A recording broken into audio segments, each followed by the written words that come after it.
So hello, everyone. Once again, you are watching SciStarter Live, our weekly webinar series where we talk to project leaders and how you can get involved in their projects. So today we're talking specifically about using citizen science to monitor sharks, where we will learn about why sharks need our help and how you can safely be involved in tracking California shark species, as well as a few other projects that happen across the globe. So even if you're not in California, we're happy to help you otherwise. And just to get us started, I'm going to go ahead and stop our share so we can see our guest here. I'm Emma, just a reminder, your host today, and I'm joined by Michael Baer, who is a, forgive me, it's the American Academy of Underwater Sciences, scientific diver, a co-founder of the Ocean Sanctuaries and a board member for Shark Stewards and the Citizen Science Association. So while not a shark expert, he has been diving with them for over 20 years. And we're so glad to have you here. Before I hand it off to you, we are going to watch a quick video about how you were involved in documenting 7-gill sharks in La Jolla about 10 years ago. We will also drop the link in the chat so that you can actually see the video, because if it starts to delay, you'll be able to access it on your own, but you should be able to hear it just fine. So I will share that with y'all right now. Let me change that back to normal. There we go. This is a regular ritual for Rod Watkins. He lugs his diving gear to Scripps Park in La Jolla. This happens to be a crisp, clear morning above the water, and Watkins is hoping for the same below. This is called the regulator. We'll put that on the tank to breathe. It's always good to have some way to breathe underwater. Watkins runs Scuba San Diego, and he's dived here for nearly 5 decades. He says the 7-gill sharks used to be scarce here. He'd only see 1 or 2 a year.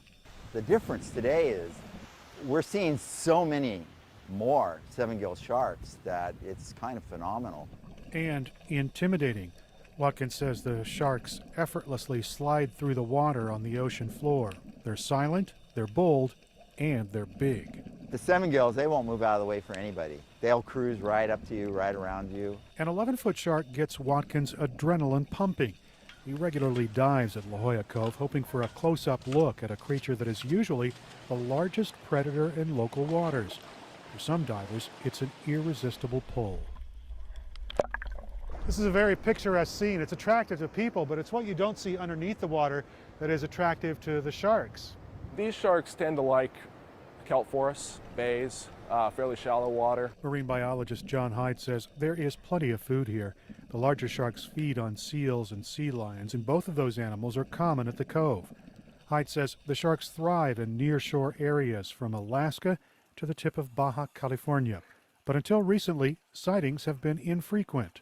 Their dorsal fin is very far back on their back, so they don't look like your typical shark, where most sharks have a dorsal fin about mid-body. These are further back towards the tail, so they look a lot more prehistoric with this long tail, kind of weirdly placed dorsal fin. Hyde doesn't consider 7-gills a threat to people. They haven't bitten anyone in San Diego waters. But he says they are big and are aggressive if provoked. He isn't sure if the local population of 7-gills is up or if divers are better at finding them. So we're not sure if there's a change in effort, more people with cameras, more people looking for these sharks that's causing us to hear about them more often, or whether there actually are more. I think it's a combination of both. Michael Baer had his own close encounter while diving with a friend off Point Loma. I looked over, and all of a sudden, this magnificent 9-foot 7-gill swam right between us. I mean, it was just like that, like 2 feet away. I could have reached out and touched it. Baer hopes to find out more about 7-gill sharks. He set up a web page and is urging local divers to upload pictures, information about encounters, and videos. This is a female 7-gill taken in very shallow water a couple years ago off of Point Loma.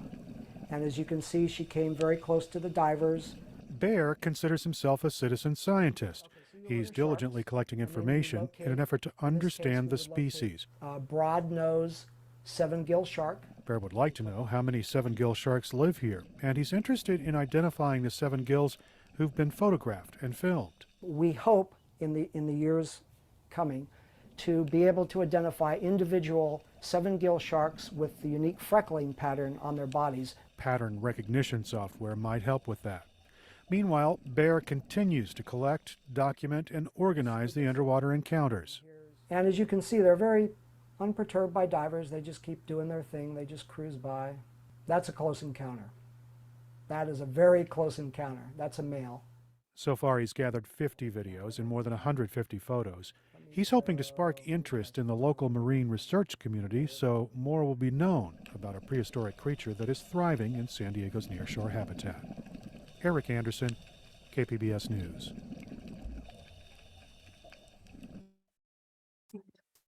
Awesome. Oop, there we go. Okay, that was, I just noticed a couple things after watching that the second time.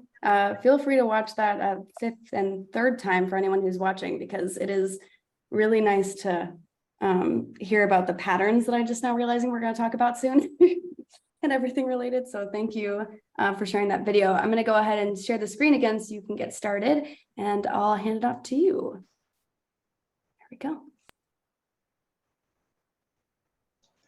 Thank you, Emma. As I mentioned before, I'm Michael Baer, co-founder of Ocean Sanctuaries and board member of Shark Stewards. I would like to thank SciStarter and our hosts for inviting me here today. It's quite an honor, I must tell you. And so while I'm not a shark expert, I have been diving with sharks for about 20 years, and I have learned to love the beauty and grace of these much feared predators. So the key word there is predator, right? They are predators. They are top of the food chain. They have razor sharp teeth. And as we've all seen in the movies, they are not warm and cuddly, okay? So who cares what happens to sharks?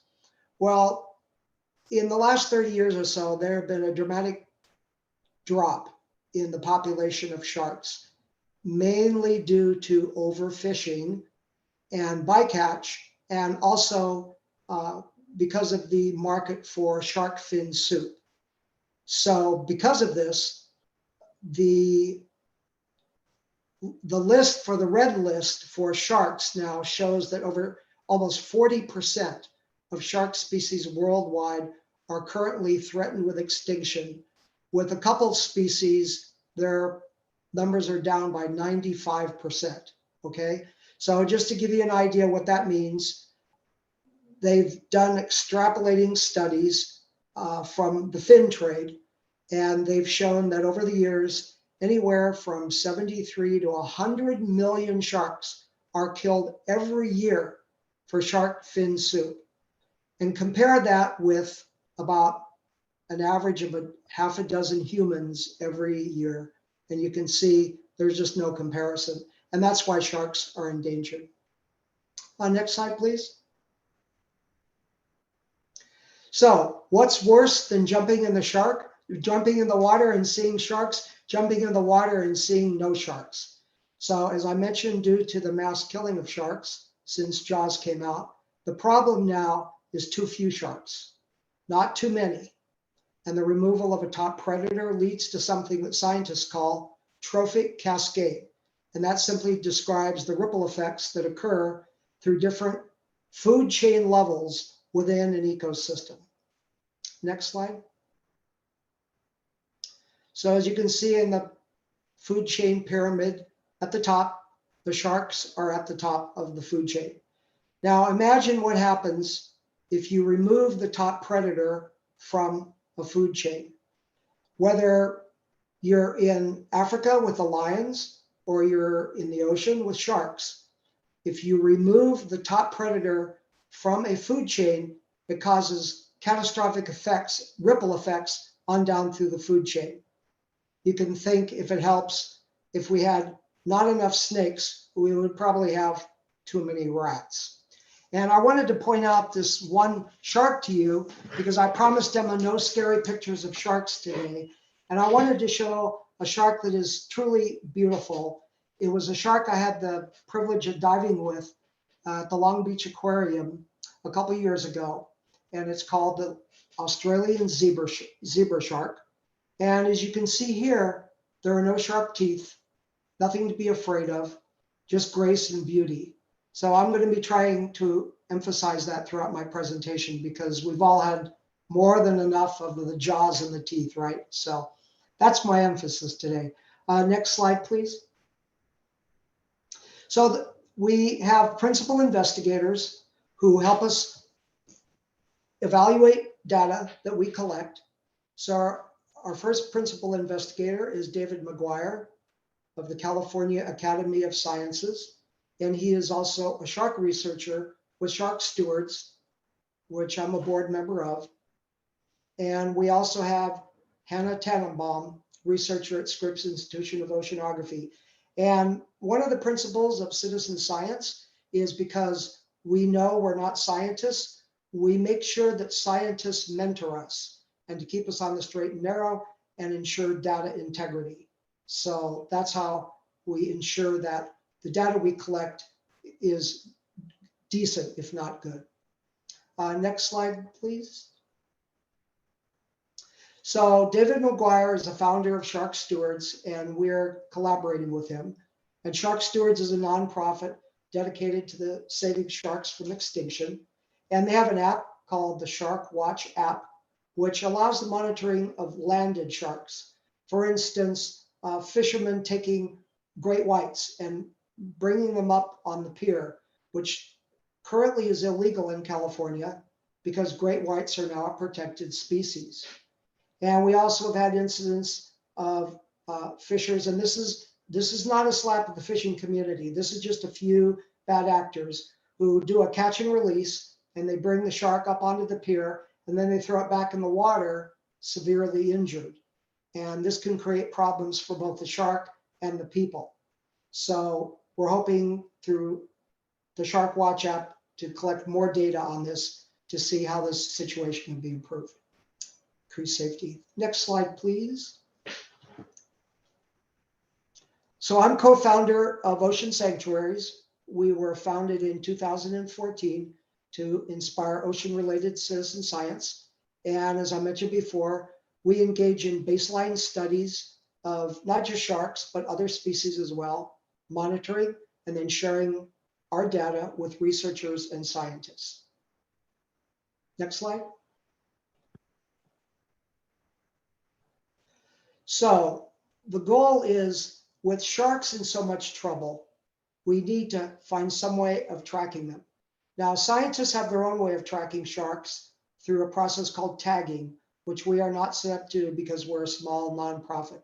So we hooked up with Shark Stewards, and we try to track California shark species either by diver encounter and photo documentation. So every encounter has a photograph, but we always emphasize safety.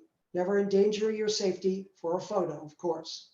And then, as I mentioned before, landings by fishermen through the Shark Stewards Shark Watch program. So the photo below does look a little scary, I'll admit. So if this isn't you, not a problem. Next slide. So the first tool that Ocean Sanctuaries uses is a tool that was developed by BSCS Science Learning, and it's called FieldScope, and it's photo-based. So that just simply means if you are either on the water or in the water and you see a shark and you can safely do so, you take a photograph and you upload it to the FieldScope database. Next slide. So here's just a data sampling of some of the over 100 documented sightings we have been able to get through FieldScope.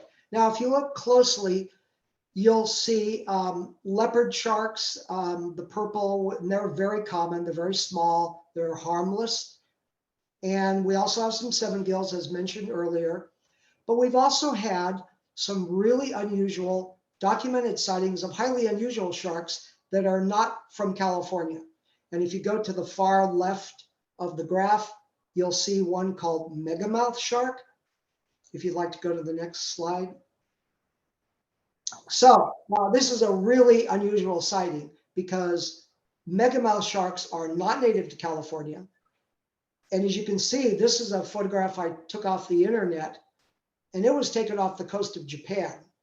And they're also harmless to humans. They have a giant mouth that they open, and they are filter feeders, and they filter and feed on plankton.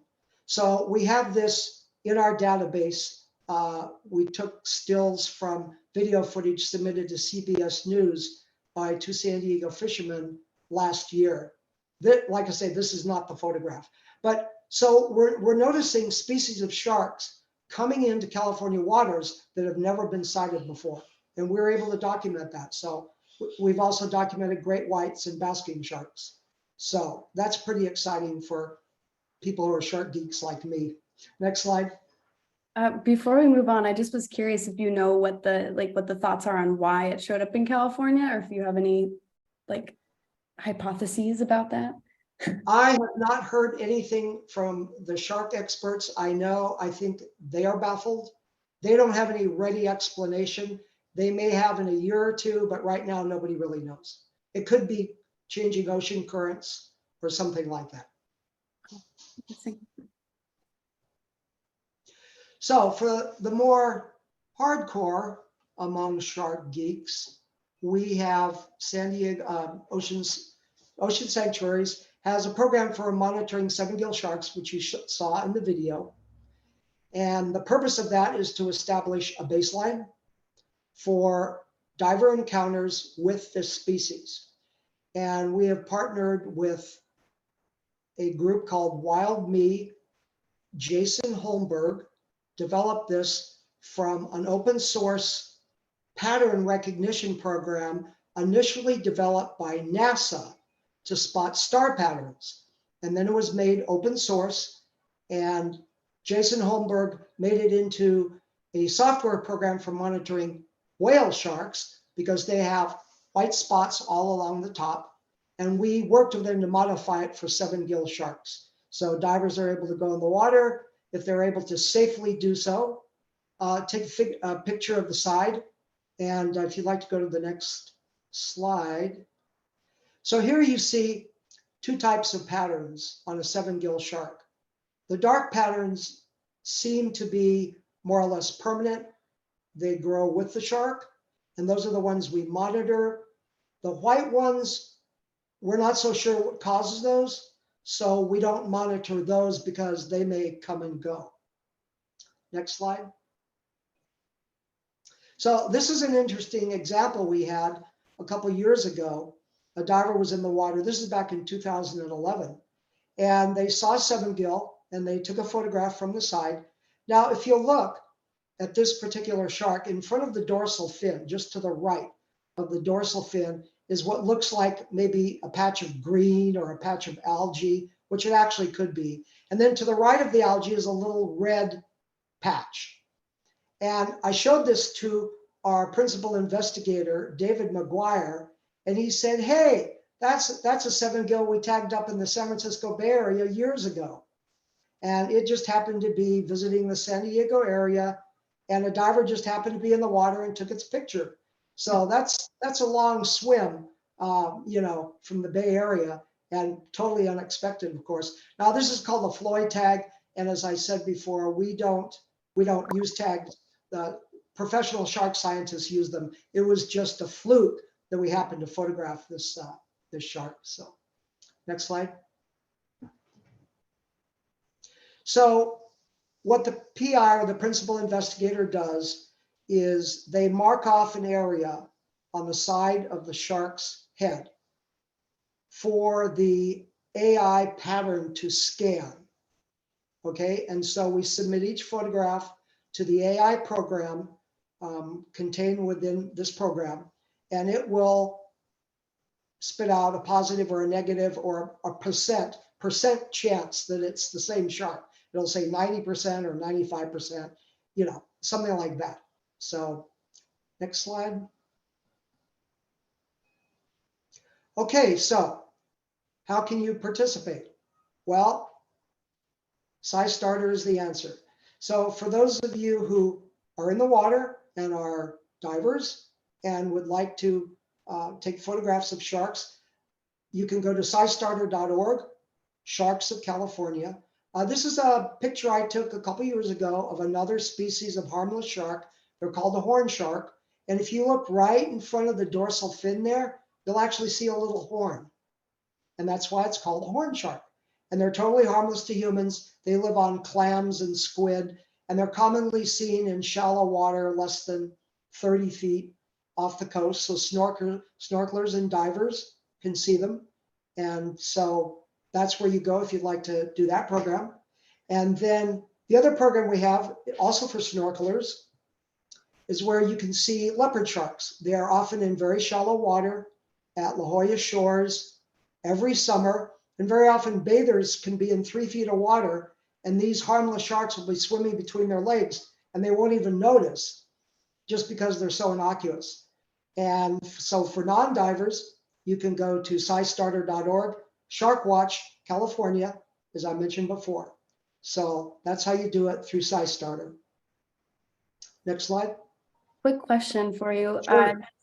Probably a personal one. Have you, are these the ones that are at, or the leopard sharks, are they the ones that are at aquariums, sometimes in the tanks that are the touchy tank? What are they called? The, Yes, they probably are, right, because they're harmless. okay. Yeah. Mhm. Yeah, they're always They like don't the bite. cute little They ones. don't bite. Okay. Are there any of the smaller shark species that are dangerous to humans, or are the smaller ones usually not? I guess aside from like, I'm not aware of any small species of shark oh, that are dangerous to humans, with the caveat that don't yank on their tail. that would be rude, and I would bite back too. So Right. So with that caveat in mind, most shark species are harmless to humans. In fact, the smaller species outnumber the big scary ones we're also afraid of.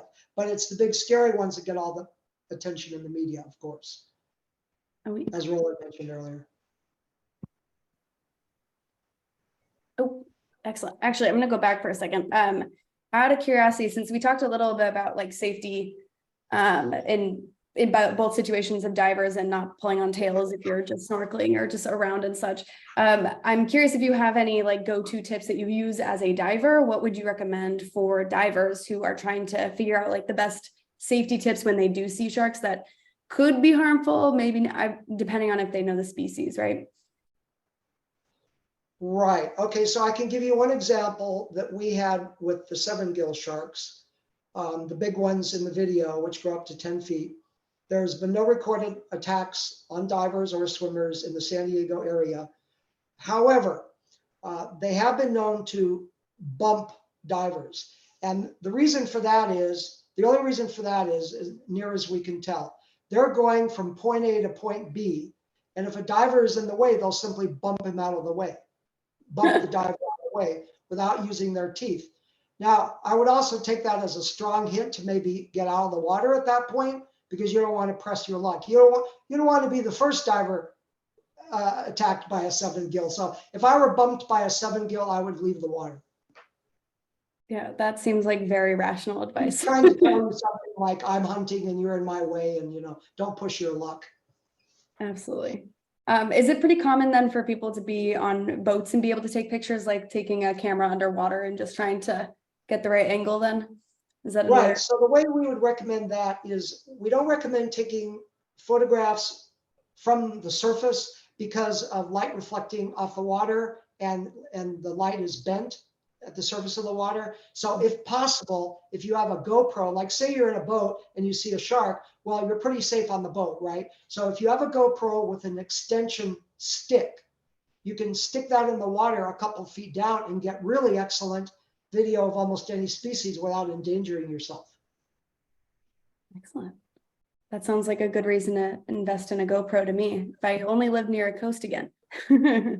Arizona doesn't have any good shark sightings, unfortunately, but that's okay. All right, we're at the Q&A, and I kind of already started it, so I'm going to go ahead and stop my screen share so we can talk a little bit more. I do have a couple of questions coming through from our team that we wanted to address. And if anyone online wants to share any questions with us, feel free, and we will answer them as we can. Can you tell us what a shark's skin feels like? What does it feel like? Right. So a shark's skin has been reported as feeling like sandpaper. And the reason for it is sharks have evolved over millions of years, something the scientists call denticles, okay? So like the name sounds, they're like tiny, tiny little teeth, and they tend to go in one direction. So we're not recommending touching sharks, you understand. But if you were to come into contact with a shark, you would notice one way would be smooth and the next way would be like sandpaper. And apparently scientists tell us that the denticles are not only for protection, but they also help the shark swim hydrodynamically through the water. Wow. Okay, that's very cool. I didn't realize there was like, or that's what was happening there. I thought that was like literally just they were bumpy or something. That's crazy. Awesome. Great question. I can't imagine feeling that because I would be terrified that that actually happened to me because I don't want to get in the way of anything in the water. Do any of the shark species play dead when they feel threatened, or is that a myth? No, that's not a myth. The scientific term is called tonic immobility. And again, it's mainly noticed by, okay, there's a category of person that are called shark handlers, okay? And I don't want to get into recommending handling sharks, okay? Because I don't. However, there are people who have been doing it for many years safely. So shark handlers have been known to take, let's say, we're not talking huge sharks, let's say a 4-foot shark, and they're able to maneuver it upside down with the nose in the palm of their hand, okay? Again, we're not recommending this, okay? I want to be clear about that. If the shark handler can do that, then when the shark is upside down, it goes into this trance state. And, we'd have to ask the shark scientists what exactly the evolutionary purpose of that is. But it's not a myth and it is real. And I've seen it done in video, although I'm not about to try it myself. Yeah, no, that is really curious. I wonder if it's playing dead just to assume it's not the threat you think, do not mess with it more or whatnot. It could be. That could very well be. Especially since they're the top of the food chain. It seems, between different sharks, maybe they would want to be like, oh, don't eat me, I'm dead. Do most sharks I don't know that we've ever seen it in the wild. Maybe some scientists have. I've never seen it in the wild. And again, it's limited to those professional shark handlers. Yeah, don't touch sharks, friends who are watching this, please don't. Do some sharks really live for several hundred years? Yes. A couple of years ago, a very rare species of shark that is almost never seen up in the Arctic Circle called the Greenland shark was found. And they did, I'm trying to remember the process they dated them with. It may have been DNA analysis, and it was found to have been born around the time of Henry VIII, which makes it over 400 years old. Now, this is according to the scientists now, so I'm just telling you what they said. But yeah, the Greenland shark has been known. Yes, thank you. Wow. It's a very bizarre looking shark. It's very sluggish. It's very slow. It swims in very deep, very cold water and is almost never seen. But they somehow got this one shark and were able to age it or date it at 400 years.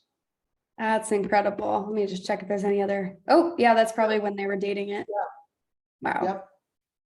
Incredible. DNA. That's it. Right. Thank you. A DNA thing. Yeah. Wow. I see a question coming in. Oh, Tisha, thank you. Playing dead, what was it? Tonic? Oh gosh, I already forgot. The playing dead concept, tonic. Oh, tonic immobility. Tonic immobility. Do you suppose it might have any connection to a male wanting to mate with a female? Ooh, yeah. Maybe. I have no idea. That's a good question though, Tisha. We should put that up for, I don't know, maybe on Twitter we'll get an answer, or we can reach out to someone. I honestly don't know. Do sharks have bones, or are they just cartilage? Is that what it was? Correct. So sharks are old enough to actually predate evolutionarily bones themselves. So they evolved before anybody had bones, literally. So what they evolved in place of bones was cartilage. And on the evolutionary scale, the next thing was bones. And that's why scientists make the distinction between sharks who are only cartilage and what they call bony fish, because they actually have bones. And they came later on the evolutionary scale. So thank you for that question. That's a good one. Cartilage only. That is fascinating. Cartilage, like the stuff in our ears. Yeah, right. You can feel it. Oh my gosh. Can you imagine being made out of cartilage? I'm trying to imagine standing up on Earth without being surrounded by water. I feel like we wouldn't be able to stand up properly. Well, it's also ingenious because it makes you lighter through the water. So, Yeah. evolution is amazing. Oh, we have another concept from Atisha. Some species of arachnids, for example, will put their mate into a trance-like state for the mating purpose, so he doesn't get his head bound. Oh yeah, I did not realize there was a way to avoid the head being bit off. That's funny. Thanks, Tisha. Excellent. Do you know how old the oldest shark has been found? I mean, I know the Greenland one, was that the oldest one, or was there? As far as I know, yes. Oh, wow, and that was 400 something? Right, but that's not typical for sharks. That's Right. some anomaly, evolutionary anomaly. Pretty cool, and that shark's pretty lucky. Must have had the fountain of youth or something. Right. Oh my gosh. Thank you, Roland. Why do sharks devour each other in the womb? I did not know that was a thing. Yikes. Okay, right. Intrauterine cannibalism, right. I am not sure the exact reason. I only know that they do it. So it could be that one embryo is just simply eating up all the protein that's available to it. I honestly don't know the answer. Maybe a shark scientist might be able to tell you that. So I don't know the why. I just know the how. And it is a thing.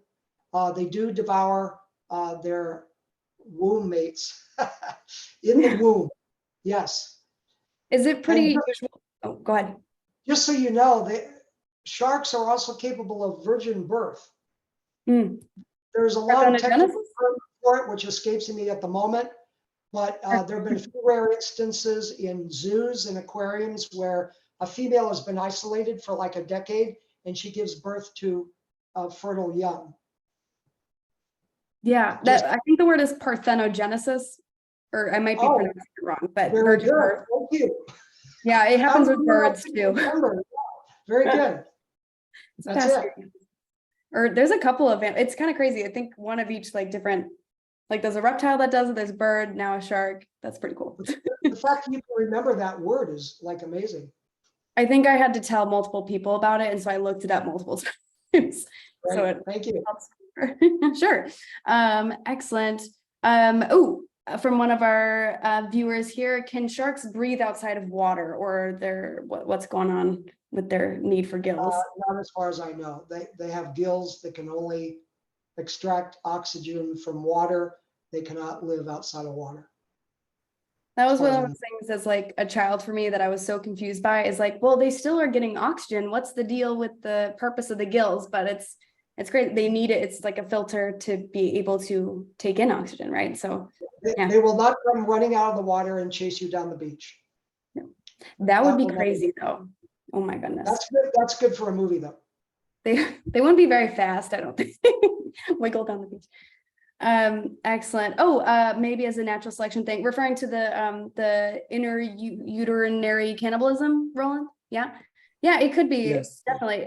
I was going to ask if you know how many babies sharks usually have, at once in one scenario. Is it at a time? Usually, is it usually? Sorry, go ahead. It depends on the species. Okay. And there's two types of birth. There's live birth, and then there's egg birth. Okay, so and the number of young varies by species. So there's no general number. Oh, okay. I'd be curious how often the cannibalism happens when there's only one kid in the end. It's required to only have one. Probably not. I don't know.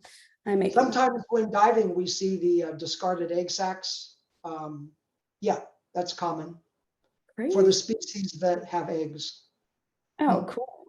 All right. Tisha's also giving us some extra information about the parthenogenesis or virgin birth. It's apparently zebra and leopard sharks are the ones who have virgin birth or recorded to. So that's very cool.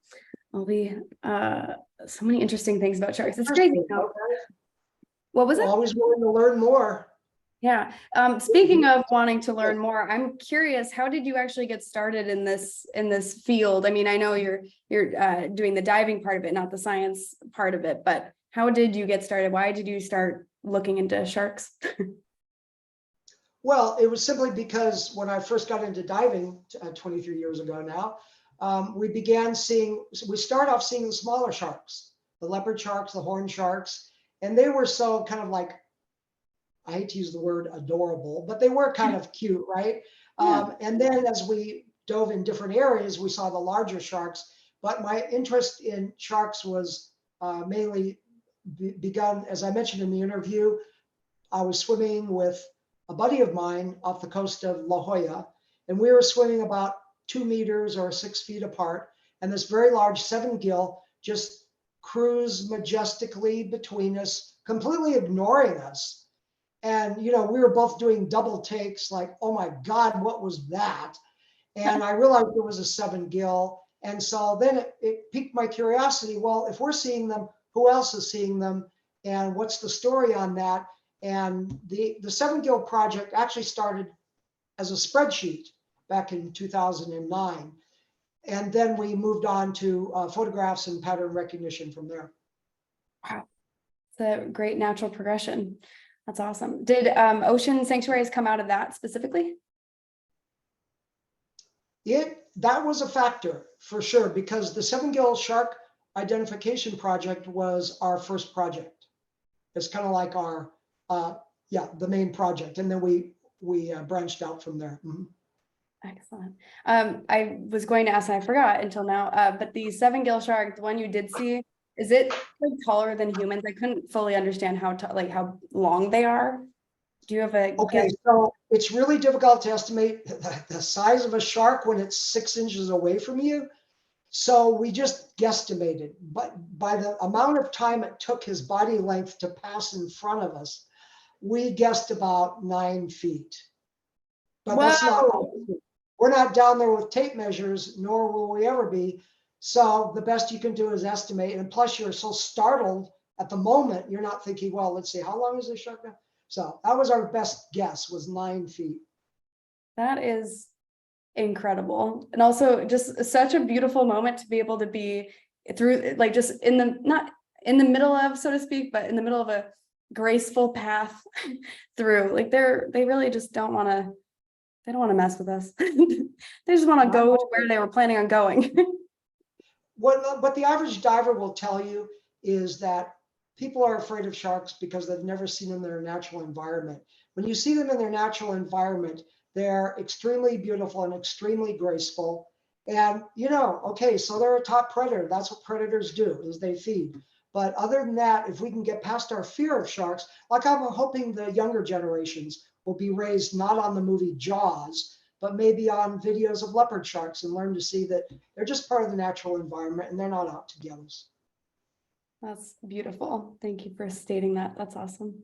I think I agree with you. I didn't even see Jaws, and just the reputation sits with you, right? And growing up, I grew up in Southern California, and we had great white sharks all the time in our harbor. Not all the time, but we had quite a few of them, and we had a lot of sightings from like helicopter or like I think someone had a GoPro. Someone from our high school had a GoPro visual of the of one of the great whites, and it was just incredible. But it's not bothering anyone either. Like there was even evidence from just being around there where it forces you to remember Jaws was a movie. Sharknado is a movie, although Sharknado is a very obviously fiction and not as believable in any way. Interesting side point if you have a quick second. So yeah, Jaws is an old movie by now. It's like a classic, but not everyone has seen it. So it was based on a novel by Peter Benchley, who never anticipated the movie would be such a great hit. And of course, it was a great hit for the movie audiences, but a terrible development for sharks, because it began this 40-year-long killing spree, in some cases revenge killings of sharks, because we were all convinced that what a threat they were. Peter Benchley, towards the end of his life, later said he regretted the effect his novel had through the movie on sharks, because that was never his intention, to create fear and hate of sharks. So I just thought I'd throw it out there. Yeah, no, thank you for adding that. I'm glad I didn't see it. I think I was too young for my parents to feel comfortable showing it to me when it was more relevant. And now it's just like, who needs that, right? Although I have seen Sharknado, would not recommend. Would not. I was going to ask a final question of you, unless there are any more that might come up in the chat. But what was your favorite shark? What's your favorite one? Oh, right. I remember you were going to ask me that. Well, Don't give it away. it's the seven, unpredictable. It's the 7-gill shark because I had a close-up encounter. Right. Excellent. Anyone else in the chat have a favorite shark? I think mine is the leopard shark, I think. Or maybe the bull shark. They're crazy. They attacked a high school teacher in a Leopards are nice. They won't bite you. Yeah, this one, or the bull shark that my high school teacher interacted with ran into his paddleboard or something. So he went like flung up in the, I love it because of his like reenactment of the event, which was so funny. And he was not harmed at all. And I mean, that's a situation where you can get harmed and he was fine. So he got lucky. We got tiger shark, hammerhead. Ooh, I really like the thresher shark. And just shark. All right. I kind of want to look up thresher shark. I've never heard of that one. Let me look it up real fast. Let me show you guys a picture. Thresher shark. I believe they are endangered too. They're beautiful. Yeah. They have a long tail. Yeah. It's like a whip, and they use it to whip schools of fish into range so they can feed on them. Wow. Okay. I have let me see if I can share this. A very interesting version of a shared screen for this one because we have a video playing in the background, but here's what the general look of it. Oh, it's got such large eyes. And then so there have been videos taken of it using its tail as a whip to whip schools of fish into range so it can feed. It's an amazing evolutionary development. They're the Indiana Jones of the water. Oh, beautiful. Amazing. All right, let me see if there's any other. Leopard shark, excellent. Hammerhead shark, tiger shark. I should have gone up with a bunch of species. Maybe I'll add some in the follow-up email. I'm going to go ahead and share my screen again so we can look at those last few slides, specifically because there are more than one way to be involved in this. Thank you so much, Michael. We're going to start closing out here. We're so glad you could be here. This was super informative. I know I've learned a whole ton and relearned the things that I totally forgot about that we need to remember, right? The good things about the just beautiful like interactions you can have and the incredible facts that make sharks just so incredibly weird and wild. And I love it. All right, so you've already heard about the Sharks of California and Shark Watch California. There's also Project SciArc, SIARC, which is an instant wild project. So this is one where you're categorizing photos. So you don't actually have to be anywhere. You can be anywhere on the planet. And you can get credit for this on your SciStarter dashboard if you have an account. So bonus, if you need volunteer credit or just want to see how often you participate, it's a good way to do it. There's also eShark that you can look into, Wild Book for whale sharks. That's probably another one of my favorites that I forgot about in that moment. They're just so massive and cool looking. And then the Shark Trust Great Egg Case Hunt, depending on where you are in the world, you can take a look at that one. We'll drop all of those links in the chat for you.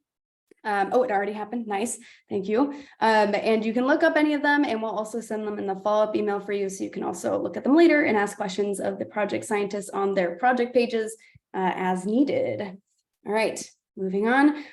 Also coming up, if any of you are interested in the science of the moon or NASA related things or any astronaut related questions, we have a very special Do NASA Science Live event that's taking the place of next week's SciStarter Live. So instead of Tuesday, you'll see us on Thursday at 7 p.m. Eastern time to do a science update with the National Science Teaching Association to talk about it's the anniversary of the 1969 moon landing. So you'll hear from quite a few NASA scientists too, from a couple of projects, including one about the moon, one about growing plants in space, and a third one that you'll see on that day. So if you're interested, you're welcome to go to this site to stay up to date. And we have dropped the registration link in the chat as well. It is focused towards education too. So for anyone who might be a parent or students out there, you are the focus of the party. So we'd love to have you there. In addition to that Do NASA Science Live next week, we will have our July 25th, a Tuesday at normal time, about National Moth Week. Now, I don't know about you all, but I'm a big fan of caterpillars. And since most caterpillars are moths, I'm very excited for this one. So if you're ready for me to geek out about moths, I'm happy to be there for you to do that. And I'll be there for that exact purpose. You can also stay keep in track of all of our events through our blog. And we have that one link now that you can sign up for all of or you can register for all of these events, except for the Do NASA Science Live ones. So, or for now anyway. So we will happily have you back here anytime. If you need any help from us, we have a million resources for you. So you're welcome to use any of those, including sending us a quick email at info@scistarter.org. Both myself and Roland here receive those emails. So we will be happy to help you, as well as any of these other resources like taking a training, asking your community, or listening to the podcast, or listening to your project lead, or sending messages to project leaders and more. So we're happy to have you on board with citizen science in general. And then lastly, last slide, we would really appreciate if you would sign or fill out our post-event survey so we can figure out how to make this show better, and so we can know what you want to learn about. So if you have any thoughts on what we should talk about next, we will find a spot for it. And we will find the citizen science projects for it if they're not already on SciStarter. So happy to have you all here. Thank you so much for being here. And we'll just about sign off and give you about 5 minutes left of the hour. So ended it a little bit early. Any final words, Michael? Any words of wisdom about shark wonderfulness? No, I just would like to thank you and Roland and SciStarter for hosting this episode. And hopefully we can, help educate the public a little bit about sharks, and they're not the ferocious, mindless man-eaters or woman-eaters that Hollywood is portrayed. And hopefully we can help reverse this dramatic decline in the population of sharks, because some species have declined by 95%. And there's a point beyond which a species cannot recover. So we're hoping to intervene with any species before that happens. So thank you again.